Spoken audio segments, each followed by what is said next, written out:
పట్టణంలో జరుగుతున్నటువంటి కులస్తుల వనభోజన కార్యక్రమానికి మా బీసీలందరికీ ఆద్యుడైనటువంటి ఒక పెద్దన్నలాగా దళపతి అయినటువంటి ఆర్ కృష్ణయ్య గారు కర్నూలు పట్టణానికి రావడం జరిగింది.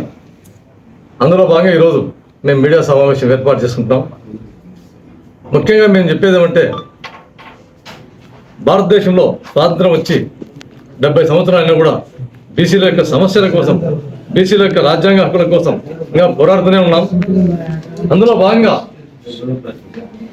నిన్న మొన్నటి రోజున మేము సంవత్సరంన్నర దాదాపు ఎలక్ట్ అయిన తర్వాత ఓన్లీ జనగణన మాత్రమే జరగాలంటే, అంతేకాదు కులగణన జరగాలని చెప్పేసి ఆర్ కృష్ణయ్య గారి ఆధ్వర్యంలో ఢిల్లీలో జంతర్ మంతర్ దగ్గర చాలా సందర్భాల్లో ధర్నాలు జరగడం జరిగింది.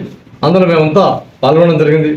అందులో భాగంగా ముఖ్యంగా కులగణనతో పాటు జనగణన ఈ రెండు కాంబినేషన్లో చేయాలని చెప్పేసి భారత ప్రభుత్వం నిర్ణయించడం జరిగింది.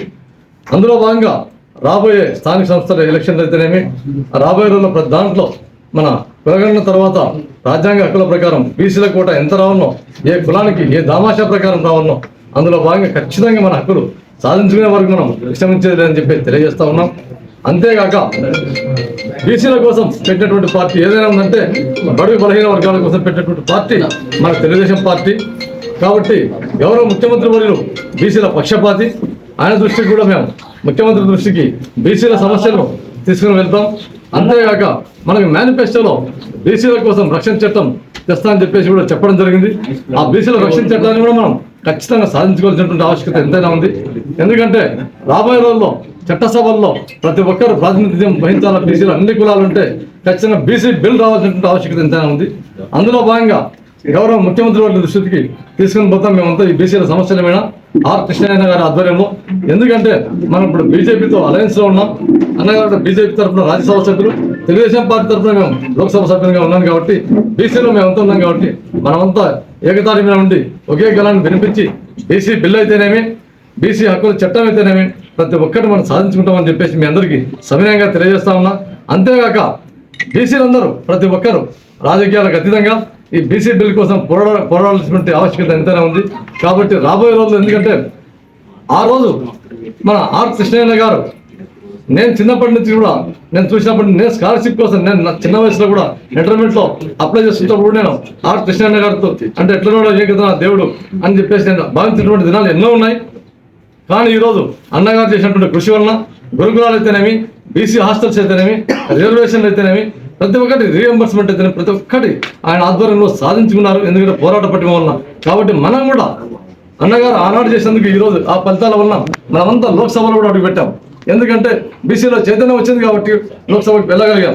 పార్టీలు గుర్తించాయి, బీసీల్లో అన్ని కులాలు ఉన్నాయి, వీళ్ళని గుర్తించాలని చెప్పేసి రాజకీయ పార్టీలను గుర్తించేటువంటి సమయం ఆసన్నమైంది. కాబట్టి అందులో భాగంగా మాలాంటి వాళ్ళు కూడా అన్నగారి యొక్క కష్టం వల్ల మేము ఈరోజు ఎలక్ట్ అయి ఉన్నాము. అంతేగాక ఈరోజు మనం రేపటి తరానికి, భావి తరానికి మనం ఏమి ఇవ్వాలంటే ఈ బీసీ బిల్ అనేది చాలా మస్ట్ అండ్ షుడ్. కాబట్టి బీసీ బిల్ కోసం మనం అంతా పోరాడుతున్నటువంటి ఆవశ్యకత ఎంతైనా ఉంది.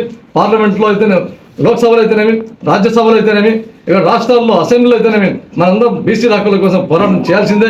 ఈరోజు చేస్తే మనం రేపు రాబోయే రోజుల్లో ఈ బీసీలో ఉన్నటువంటి అన్ని కులాల వాళ్ళు ఖచ్చితంగా వాళ్ళ యొక్క కులాల్లో ప్రాతినిధ్యం వహించడానికి అవకాశాలు వస్తాయి. కాబట్టి మనం ఖచ్చితంగా రేపు రాబోయే రోజులకు బాటలు వేయాలంటే మనం ఈరోజు విశ్రమించకుండా మనం మన బీసీల హక్కుల కోసం రాజ్యాంగం ప్రకారమే, దామాషా ప్రకారమే, మన కులాల వాటా ప్రకారమే మనకు రావాల్సిన ఆవశ్యకత ఉంది. కాబట్టి మేమంతా కలిసికట్టుగా పోరాడతామని చెప్పేసి తెలియజేస్తా ఉన్నాం. అంతేగాక ఈరోజు ఎంతో శుభదినం. కర్నూలుకి మా బీసీ ఆద్యుడైనటువంటి ఆర్ కృష్ణయ్య గారు కుల బాంధవుల యొక్క మనం గౌరవ ప్రియతమ నాయకులు ఆర్ కృష్ణయ్య ఆధ్వర్యంలో, అట్లాగే మా ఎంపీ గారు బస్తిపాటి నవరాజన్న గారి ఆధ్వర్యంలో, మా నకల్మిట శ్రీనివాసన్న గారు, మరి విక్రమ్ బొంది స్టేట్ కార్పొరేషన్ చైర్మన్, మిగతా నాయకులు అందరం ఒక్కటే ఈరోజు డిసిషన్ తీసుకుంటున్నది. ఆంధ్రప్రదేశ్లో అన్ని కులాల నాయకులతో, అన్ని కుల సంఘాలతో కలిపి మా బీసీ జేఏసీ అధ్యక్షునిగా ఆర్ కృష్ణయ్య గారి ఆధ్వర్యంలో పెద్ద ఎత్తున మా ముఖ్యమంత్రి చంద్రబాబు నాయుడు గారి దృష్టికి బీసీ బిల్లు మేము ఎన్నో కలలు కంటున్నా, ఎన్నో పోరాటాలు చేసినామా, మరి జాతీయ స్థాయిలో మరి ఈ ఇష్యూని తీసిపోయాడు జాతీయ అధ్యక్షులు. మరి ఈ ఇష్యూ మీద ముఖ్యమంత్రి చంద్రబాబు నాయుడు గారిని కలిసి మరి ప్రధానమంత్రికి మరి బీసీ బిల్లు పెట్టాలి, 50% చట్టసభల్లో రిజర్వేషన్స్ కల్పించాలి. అట్లాగే జనాభా నిష్పత్తి ప్రకారం స్థానిక సంస్థల్లో కూడా ఏదైతే తెలంగాణలో అన్ని పార్టీలు 42% డిసైడ్ చేశాయో దాన్ని కూడా పరిగణలోకి తీసుకోవాలని ఈ సందర్భంగా ముఖ్యమంత్రికి దృష్టికి అతి తొందరలోనే మరి ఇక్కడున్న మా అందరి కుల సంఘాల నాయకుల్ని, బీసీ నాయకుల్ని కలుపుకొని మా జాతీయ అధ్యక్షుని స్థాయిలో కలవబోతున్నాం. తప్పక బీసీలకు న్యాయం జరిగే వరకు పోరాటం చేస్తామని ఈ సందర్భంగా తెలియజేస్తాం. దేశంలో అనేక రాష్ట్రాల్లో కూడా ఇదే విధమైనటువంటి పరిస్థితులు. అందుకు కానీ ప్రధానమంత్రి నరేంద్ర మోడీ గారికి విజ్ఞప్తి చేస్తున్నారు, బీసీలకు రిజర్వేషన్ల విషయంలో కూడా న్యాయపరమైన అవరోధాలు, అడ్డంకులు లేకుండా చేయాలని రాజ్యాంగబద్ధంగా స్పష్టమైనటువంటి ఆర్టికల్స్ తోటి బీసీని డిమాండ్ చేస్తున్నారు. అదేవిధంగా ముఖ్యమంత్రి చంద్రబాబు నాయుడు గారు కేంద్రంలో ఆయన భాగస్వామి, కేంద్ర ప్రభుత్వంలో కూడా తెలుగుదేశం పార్టీ తరఫున చేయాలి, కేంద్ర ప్రభుత్వంతో డిస్కస్ చేయాలి. ఆయన నాయకత్వంలో కూడా అందరం బీసీ సంఘాలు అన్ని పార్టీలు పోయి ప్రధానమంత్రి విజ్ఞప్తి చేసి ఈ దేశంలో ఇది ప్రజాస్వామ్య దేశం. ప్రజాస్వామ్య దేశంలో ఇది ప్రజాస్వామ్య మౌలిక సూత్రం. ప్రపంచంలోని అనేక దేశాల్లో కూడా ఏ రకమైన వివక్ష ఉన్నా, నల్ల జాతి తెల్ల జాతి వివక్ష ఉన్నా, వర్ణ వివక్ష ఉన్నా, కుల వివక్ష వేరే దేశాల్లో లేదు. వర్ణ వివక్ష, లింగ వివక్ష, జాతి వివక్ష, అట్లాంటి వివక్షలను తొలగించడానికి